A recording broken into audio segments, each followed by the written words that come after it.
So this is exactly how to fix Steam not detecting your DELTACO gaming controller. So the first thing I'm going to do is to click on this button right here together with this one to be able to enter pairing mode on the controller here. As you can see, when it blinks, it means that it's in pairing mode.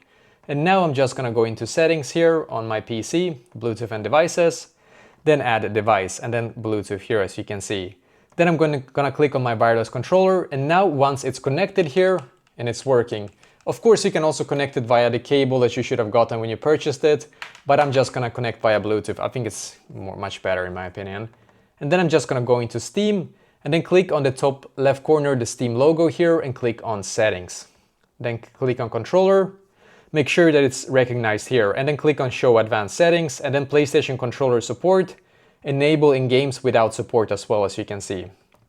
Now, if you're gonna play, for example, any random game, I'm gonna take Rust as an example. So you need to click on that game and you need to check controller here. Even when it says controller not supported, don't worry, just click on view controller settings, enable Steam input right here, as you can see. So just do so, and then you should be able to use your controller basically on that Steam game without any problems. So that is basically exactly how I myself was able to fix this problem.